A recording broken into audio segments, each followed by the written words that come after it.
नमस्कार, आप देख रहे हैं फोकस टीवी हरियाणा और आपके साथ मैं हूं दीक्षा कोहली। आज समाज के हालात पर अगर दृष्टि डालें तो हम देखते हैं कि हमारे समाज की दशा लगातार बद से बदतर होती चली जा रही है। समाज में इतनी बुराइयां मौजूद हैं कि अगर बदलाव नहीं लाया गया तो आने वाला समय कितना भयावह होगा, इसका अंदाजा लगाना बेहद मुश्किल हो जाएगा। इसी के तहत फोकस टीवी हरियाणा ने की है एक छोटी सी पहल, बदलो हरियाणा बदलो इंडिया।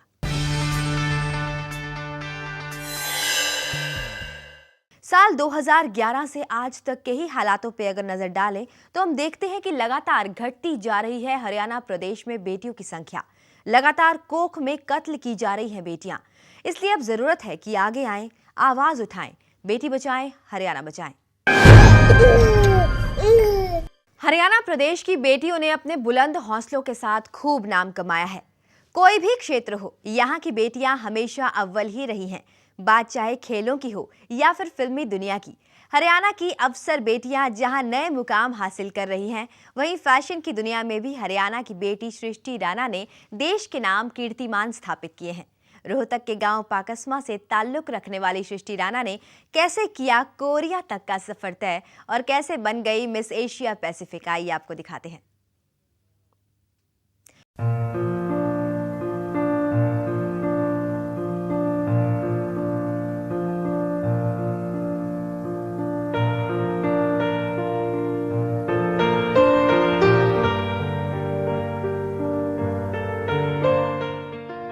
आसमां छू लेने को बेताब हैं बेटियां, बस उन्हें मौका तो दीजिए जन्म लेने का।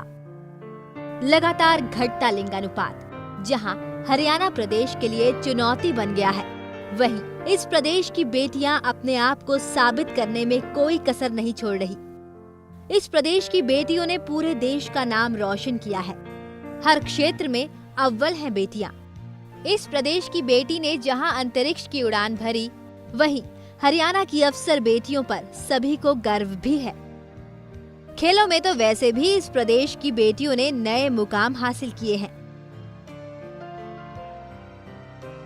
वहीं अब फैशन की दुनिया में भी नए आयाम स्थापित किए हरियाणा की बेटी सृष्टि राणा ने, जिसने नापा फरीदाबाद से कोरिया तक का लंबा सफर और अपनी खूबसूरती और बुद्धिमता का लोहा मनवाया और 49 देशों की सुंदरियों को पछाड़ हरियाणा की बेटी ने देश के नाम किया मिस एशिया पैसिफिक वर्ल्ड का ताज। सृष्टि राणा का ये सफर इतना आसान नहीं था। रोहतक के एक छोटे से गांव पाकसमा से ताल्लुक रखने वाली हरियाणा की बेमिसाल बेटी सृष्टि राणा की स्कूलिंग फरीदाबाद के मॉडर्न विद्या निकेतन स्कूल से हुई। मानव रचना इंटरनेशनल यूनिवर्सिटी से भी सृष्टि ने पढ़ाई की। उस प्रदेश में जहां बेटियों को जन्म नहीं लेने दिया जाता, वहां मॉडल बनना एक बहुत बड़ी चुनौती है। मॉडल बनने का सपना तो देखा, लेकिन ऐसे में हर कदम पर साथ भी निभाया सृष्टि के परिवार वालों ने। जब सृष्टि आईएएस की कोचिंग कर रही थी, तभी से अचानक सृष्टि को एक मौका मिला और सृष्टि ने भरी अपने सपनों की उड़ान। सृष्टि के पापा मानते हैं कि मॉडलिंग की दुनिया में जाना इतना आसान नहीं था, लेकिन बावजूद इसके उनका सबसे बड़ा फर्ज था अपनी बेटी का साथ देना, ताकि वो खुशी खुशी हर उस मुकाम को छू सके जो वो चाहती है। नहीं, इतनी इजीली एक्सेप्ट नहीं कर पाते और हमें भी थोड़ी हिच थी इसमें। अब थोड़ा ये है कि भाई इस लेवल पे आ भी गई है तो अब तो थोड़ा कोऑपरेट तो करना ही पड़ेगा, अदरवाइज़ हमारी उस कल्चर में भी नहीं है ये कि भाई मॉडलिंग में जाए या पिक्चरों में जाए। ये तो एक इंडिया लेवल का कंपटीशन था तो बच्चे को पार्टिसिपेट करने दिया और अब इसने क्राउन जीत ही लिया है, तो अब आगे देखते हैं क्या इसका इंटरेस्ट रहेगा तो आगे बढ़ने देंगे। प्रदेश में गिरते लिंगानुपात का सबसे बड़ा कारण है लोगों की मानसिकता, जिसके चलते यहाँ बेटियों को बेटों से कम आंका जाता है। वहीं सृष्टि की दादी का मानना है कि उन्हें गर्व है कि उनके घर बेटी पैदा हुई। उन्होंने ये भी कहा कि बेटियां घर की शान होती हैं और बिना बेटियों के ये पूरी दुनिया के बारे में सोचना बिल्कुल असंभव सी बात है। सबको यही कहेंगे, बेटियों को इज्जत करो, पालो पोसो, उनका अच्छे उसकी शिक्षा दिलाओ और उसको संस्कार अच्छे दो अपने बेटी के लिए। और हमारी बेटी पोती तो बहुत अच्छी है। इस अंधकार के बीच भी कहीं उजाला नजर आता है। लगातार प्रदेश में बेटियां कामयाबी की नई उड़ान भर रही हैं। वो चाहे सबसे ऊंची शिखर माउंट एवरेस्ट पर चढ़ने वाली संतोष यादव हो या फिर चांद को छूने वाली कल्पना चावला, खेलों की दुनिया में अपना दबदबा बनाने वाली साइना नेहवाल हो, रानी रामपाल हो, कविता चहल हो या फिर देश में समाज सेवा की प्रतिमूर्ति सावित्री जिंदल या मिस एशिया पैसिफिक वर्ल्ड का ताज पहनने वाली फैशन आइकन सृष्टि राणा हो, हर क्षेत्र में छाई हैं बेटियां। घर को बनाने वाली हैं बेटियां, दुनिया को चलाने वाली हैं बेटियां। ये भर रही हैं अपने हौसलों की उड़ान। बस दे दो इन्हें जन्म लेने का अधिकार। सृष्टि राणा हरियाणा की बेमिसाल बेटी, जिसने न केवल मिस एशिया पैसिफिक का खिताब जीता बल्कि 49 देशों की सुंदरियों को पछाड़कर अपनी ब्यूटी विद द ब्रेन्स का लोहा मनवाया। इस बात को बताते हुए गर्व भी महसूस होता है कि देश की दूसरी बेटी है सृष्टि राणा जो ये खिताब जीत कर लाई है। इससे पिछले साल ये खिताब भारत के नाम हिमांगिनी लाई थी।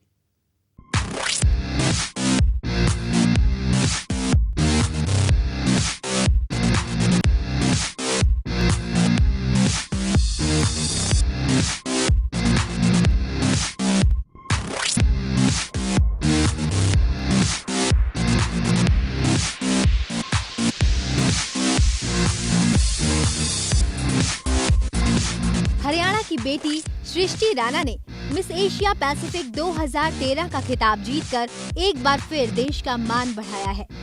साल 2012 में मिस एशिया पैसिफिक वर्ल्ड की भारत की ही विजेता हिमांगिनी सिंह यादव ने उन्हें ताज पहनाया।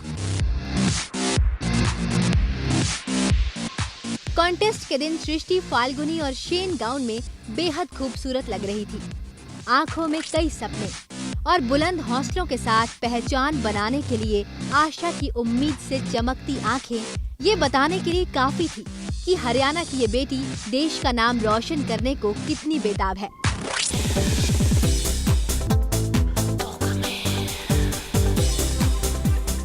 प्रतियोगिता के दौरान राष्ट्रीय पक्षी मोर से प्रेरित विशेष ड्रेस पहनने के लिए उन्हें नेशनल कॉस्ट्यूम अवार्ड से भी नवाजा गया।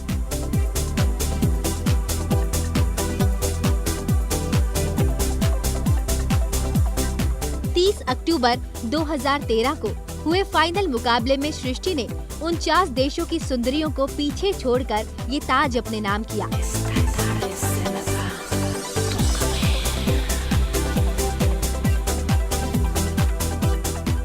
एशिया पैसिफिक वर्ल्ड का ताज जीतने के बाद सृष्टि ने कहा कि ये सपने के सच होने जैसा है। मुझे खुद पर गर्व महसूस हो रहा है। मुझे अब भी यकीन नहीं हो रहा कि मैं ये ताज जीत चुकी हूँ।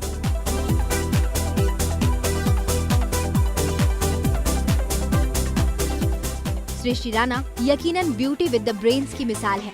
सृष्टि ने मिस्र, चीन, Korea, Japan, Malaysia, United states, रूस, कनाडा जैसे कई देशों की सुंदरियों को पीछे छोड़ भारत को सबसे पहले पायदान पर ला दिया और बन गई मिस एशिया पैसिफिक वर्ल्ड 2013। अपनी खूबसूरती की बदौलत दर्शकों और जूरी को प्रभावित करने में वे सफल रही।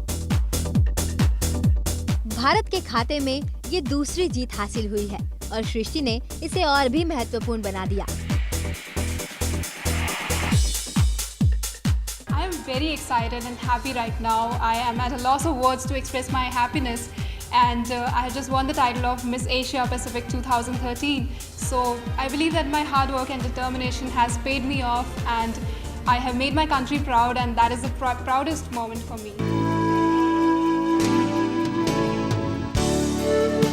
जिस वक्त सृष्टि को मिस एशिया पैसिफिक का ताज पहनाया जा रहा था, जाहिर तौर पर वो पल बेहद खूबसूरत पल था उनकी मां के लिए। कम शब्दों में ही सही पर अपनी खुशी को कुछ यूं बयां किया उनकी मां ने। इसका कई सालों से ड्रीम था और भी उसका पूरा हुआ है, तो उसके बारे में बता नहीं सकती, कोई शब्द नहीं है। आउटस्टैंडिंग।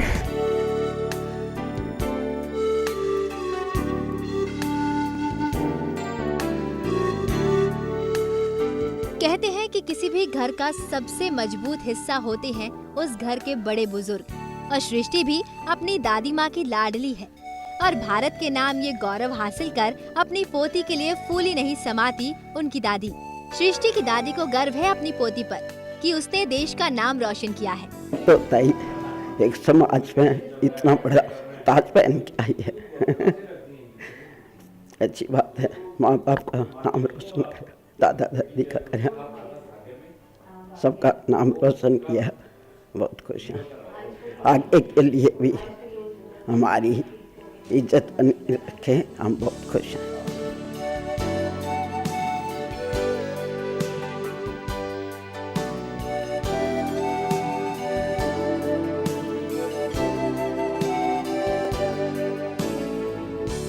बेटियां घर की शान होती हैं और पापा की सबसे लाडली। सृष्टि के पापा ने हर कदम पर सृष्टि का साथ दिया। सृष्टि के पापा का कहना है कि सृष्टि IAS की कोचिंग कर रही थी, पर उसकी रुचि मॉडलिंग में ही थी, इसलिए अपनी बेटी के सपनों को साकार करने के लिए उन्होंने हमेशा उसका साथ दिया और आज वो अपनी बेटी की उपलब्धि पर बेहद खुश है। खुशी तो खैर उससे ज़्यादा तो मेरे को ही है कि भाई चलो बच्चे को इतनी बड़ी अचीवमेंट की मिली है और मेहनत उसने जो की थी वो आज कामयाब होगी इस मामले में, तो खुशी तो नेचुरली है।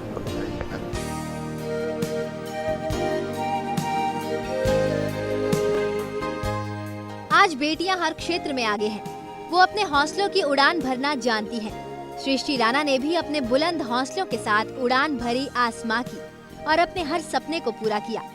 बेटियां दम रखती हैं अपनी काबिलियत से हर सपने को साकार करने की, और यही किया हरियाणा की बेटी सृष्टि राणा ने। हरियाणा की ब्यूटी विद ब्रेन्स की मिसाल सृष्टि राणा को फोकस टीवी का सलाम है।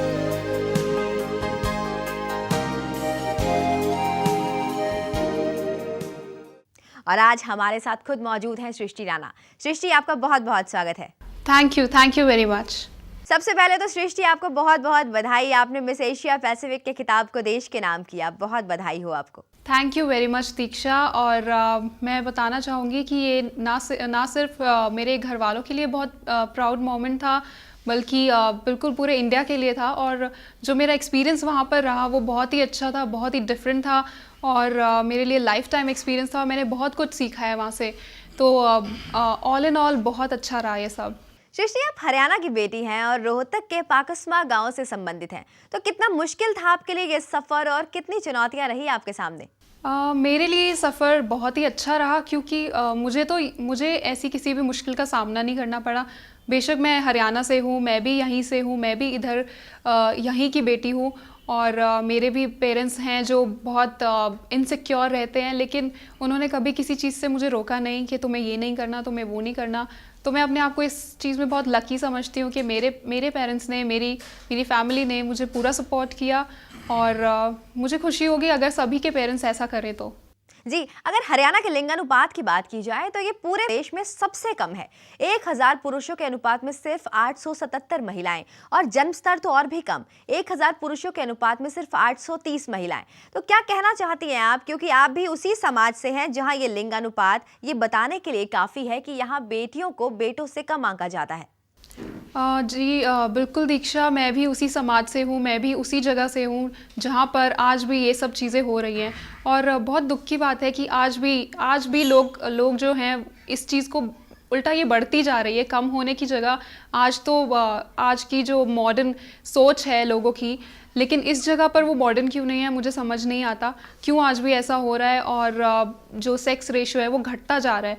तो मुझे बहुत दुख होता है इस बारे में, क्योंकि अगर लड़कियों को जन्म नहीं देंगे, अगर वो आगे बढ़कर आगे अपनी पढ़ाई करके आगे कहीं कुछ करेंगी नहीं, तब तक ये चीज़ें चलती ही रहेंगी। हमें उन्हें भी एक मौका देना चाहिए मुझे लगता है।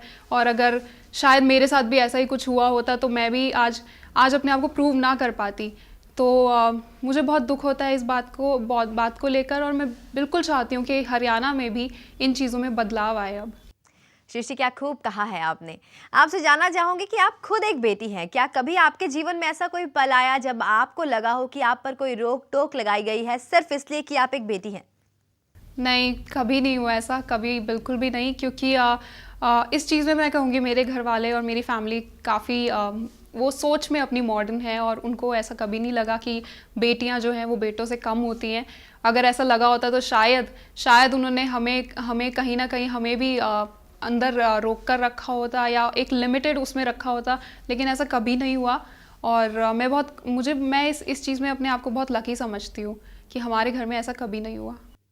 सृष्टि, क्या आप इस बात से इत्तेफाक रखती हैं कि बेटा बेटी एक समान है? ये कहा तो जाता है पर वास्तविकता कुछ और है, प्रैक्टिकलिटी में ये एप्लीकेबल नहीं होता। बिल्कुल, हम लोग कहते तो हैं कि बेटा और बेटी दोनों एक समान होते हैं, और कुछ लोग ऐसे भी हैं जो इस चीज़ में बिलीव करते हैं और कुछ हैं जो नहीं करते लेकिन सिर्फ बोलते हैं। और अगर वो इस चीज़ को बोलते हैं और बिलीव नहीं करते तो यहाँ पे जो कमी है वो मुझे लगता है अवेयरनेस की है।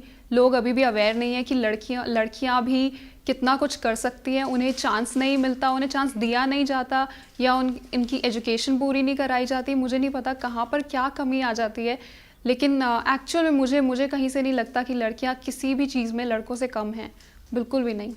सृष्टि, आपसे जानना चाहेंगे कि आप कोख में कत्ल का जिम्मेदार किसे मानती हैं?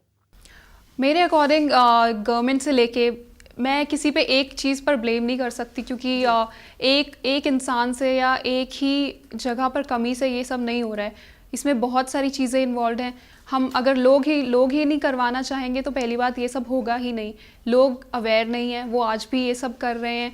टेक्नोलॉजी का मिसयूज़ हो रहा है, और उसमें जो डॉक्टर्स इन्वॉल्व हैं वो भी ये सब कर रहे हैं, जबकि वो जानते हैं ये इलीगल है। तो बहुत सारी चीज़ें हैं, और गवर्नमेंट को भी अब स्ट्रिक्ट रूल्स बनाने की बहुत ज़रूरत है। इस पर जब तक पूरी तरह से इस पर जांच नहीं होगी तब तक लोग नहीं रुकने वाले। सृष्टि, आप खुद एक फैशन आइकन है, हरियाणा की बेमिसाल बेटी हैं। आप क्या कहती हैं? आपने अपने बुलंद जज्बे के साथ मुकाम हासिल किया है। आपको क्या लगता है सुधार कैसे हो इस समाज में? उसके लिए क्या कदम उठाने होंगे? बहुत सारे कदम उठाने ज़रूरी हैं। सबसे पहले लोगों को ये चीज़ में अवेयर कराया जाए, और अवेयरनेस का मतलब सिर्फ ये नहीं है कि एक बार कोई ऐसा अवेयरनेस प्रोग्राम रख दिया या कुछ रख दिया कि लोग बाद में भूल जाएं। लोगों को कॉन्टिन्यूसली ये बताना ज़रूरी है कि बेटियां जो हैं वो कितना अच्छा कर रही हैं, और शायद लोगों को दिखना भी चाहिए। अब आज का ज़माना वो नहीं रहा। लोगों को शायद अब दिख जाना चाहिए कि लड़कियां कहाँ नहीं पहुंच सकती हैं। तो बहुत ज़रूरी है अवेयरनेस, और उसके बाद एजुकेशन। एजुकेशन तो जो छोटे बच्चे हैं वहीं से ये एजुकेशन शुरू हो जानी चाहिए, ताकि उनकी मेंटालिटी उसी तरह बन जाए, ताकि उनमें ये सोच ना रहे। और दूसरी चीज़ गवर्नमेंट को लेकर मैंने जो कहा, उनको बहुत ज़रूरत है कि वो रूल्स जो है उनको स्ट्रिक्ट बनाएं, ताकि ये सब काम अब ना हो। अब तक आप कहती आई हैं कि आप बेटियों के लिए कुछ करना चाहती हैं। क्या अभी तक आपने कुछ सोचा कि आप क्या करेंगी बेटियों के लिए? क्या वो सार्थक कदम होगा जो आप समाज को जागरूक करने के लिए उठाना चाहेंगी? मैंने यही सोचा है कि मैं लड़कियों के लिए ऑब्वियसली सच में कुछ करना चाहती हूँ, क्योंकि मैं भी हरियाणा से हूँ, और हरियाणा में जो सेक्स रेशियो बहुत कम है, जिसके लिए हरियाणा बहुत पॉपुलर होता जा रहा है। तो इसके लिए मैं सच में कुछ काम करना चाहती हूँ, फीमेल फीटिसाइड जो है उसके लिए। और उसके बाद मैं चाहती हूँ कि लड़कियों को पूरी तरह से एजुकेशन मिले।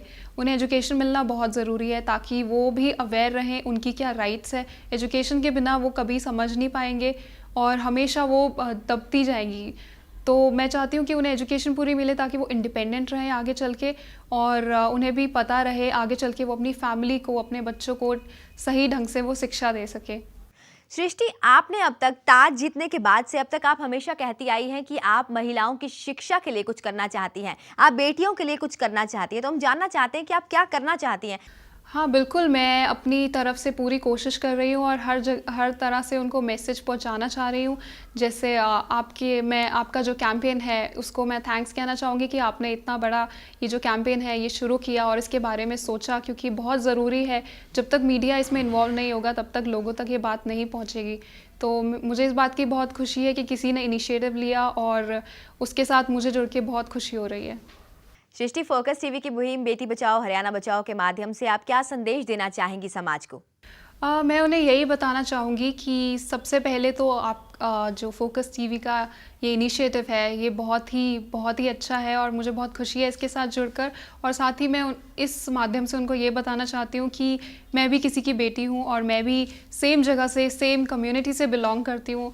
और जब मैं ये सब कर सकती हूँ, मैं अचीव कर सकती हूँ इतना कुछ, तो आपकी बेटी क्यों नहीं कर सकती? कोई भी कर सकती है, बस उन्हें एक चांस दीजिए, एक मौका दीजिए। अगर उनके कुछ सपने हैं तो उन्हें प्लीज़ पूरा करने दीजिए। और मुझे पूरा यकीन है कि वो आपको कभी भी निराश नहीं होने देगी, क्योंकि शायद बेटियों से ज़्यादा और कोई नहीं सोचता घर के बारे में। और बस मेरी यही रिक्वेस्ट है, उन्हें आप पूरा एक चांस दीजिए। बहुत धन्यवाद सृष्टि राणा हमारे साथ बातचीत करने के लिए। Thank you.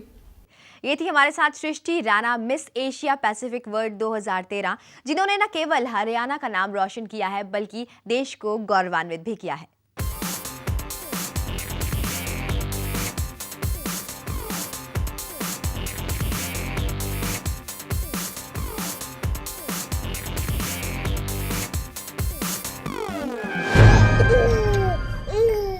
अक्सर पुलिस का नाम आते ही लोगों के जहन में सिर्फ नकारात्मक बातें ही सामने आती हैं, पर फरीदाबाद पुलिस की एक पहल लोगों की ये सोच बदल रही है। आज महिलाओं की सुरक्षा एक बड़ा सवाल बन चुका है। जन्म लेने से पहले भी और जन्म लेने के बाद भी उन्हें झेलनी पड़ती है तो सिर्फ हैवानियत। ऐसे में फरीदाबाद की एसीपी पूनम दलाल ने फरीदाबाद पुलिस के साथ मिलकर एक अनोखा अभियान छेड़ा है, building a safe city for women, जहां पुलिस लोगों के बीच में जाकर उन्हें जागरूक कर रही है और लोगों को बता रही है कि महिलाओं की सुरक्षा को लेकर उन्हें अब जागरूक होना होगा।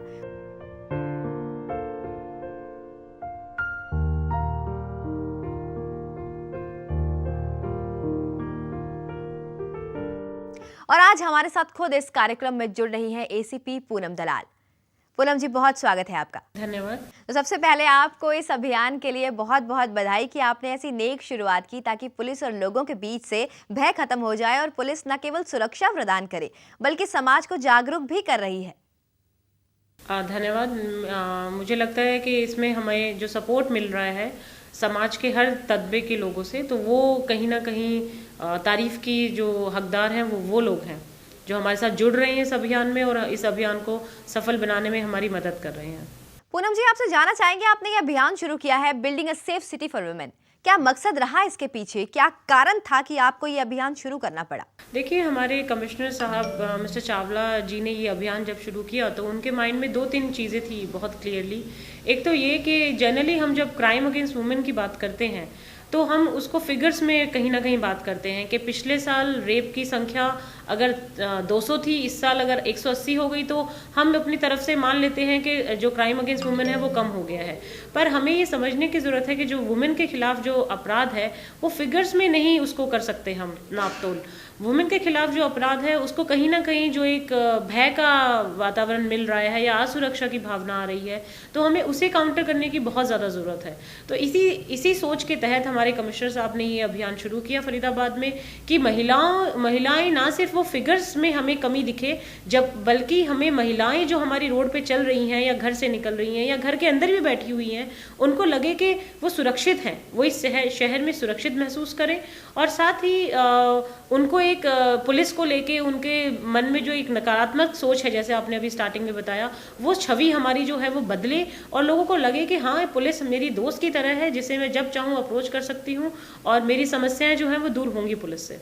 आज हमारे समाज में महिलाओं के खिलाफ क्राइम बढ़ता ही जा रहा है। आज बेटी ना तो कोख में जन्म से पहले सुरक्षित है और ना ही जन्म लेने के बाद। लगातार घट रहा है हरियाणा का लिंगानुपात। तो अब क्या कहती हैं आप, इसका कारण किसे मानती हैं? देखिए, मुझे इसमें बेसिकली ये लगता है कि इसमें सिर्फ किसी एक पर्सन की रिस्पॉन्सिबिलिटी नहीं है, कहीं ना कहीं हमारा पूरा समाज इस सोच के लिए जिम्मेदार है। जैसे जब हम बात करते हैं कन्या भ्रूण हत्या की, तो अगर आप आंकड़े उठा के देखेंगे तो बहुत ही शॉकिंग रेवोल्यूशन ये आता है कि जो एजुकेटेड क्लास है वो सबसे ज़्यादा उस शहरों में सबसे ज़्यादा कम सेक्स रेशो है। तो उसके लिए education is not one of the factor जो अगर हम माने तो, जबकि बाकी डेवलपमेंट के आंकड़ों में एजुकेशन हमेशा हेल्प करता है।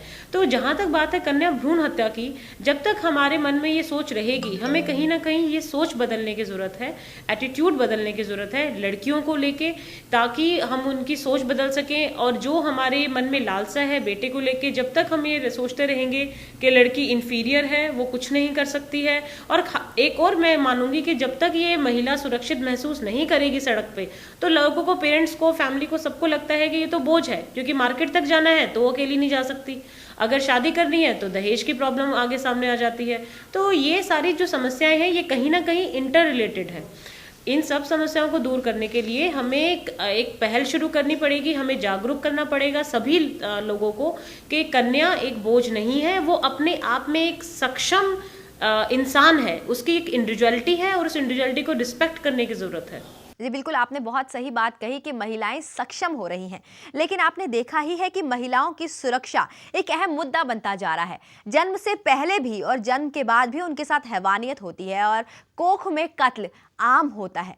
और आपने खुद देखा होगा कि धड़ल्ले से चलाए जा रहे हैं अल्ट्रासाउंड सेंटर। तो ऐसे में आप क्या कहना चाहेंगी? ऐसे में आपने कोई कदम उठाया है? देखिए, हम दोनों ही चीज़ें कर रहे हैं। एक प्रिवेंटिव एक्शन है और एक अगर कोई हमारी नॉलेज में ऐसी कोई चीज़ आती है तो हम उस पर डेफिनेटली एक्शन लेते हैं। दूसरा, हम एक अवेयरनेस कर रहे हैं। मैं जिस भी स्कूल, कॉलेज, मेरे इस अभियान के तहत मैं लगभग हर रोज़ किसी स्कूल या कॉलेज या किसी कॉरपोरेट हाउस में या किसी RWA में जा रही हूँ, और वहाँ जाके मेरे 2-3 जो मुद्दे होते हैं उसमें एक मुद्दा फीमेल फिटिसाइड भी होता है, जिसमें मैं जाके लोगों को बता रही हूँ कि जब तक अगर लड़कियों को हम अगर सक्षम नहीं करेंगे तब तक हमारा समाज के अंदर में डेवलपमेंट हम सोच ही नहीं सकते।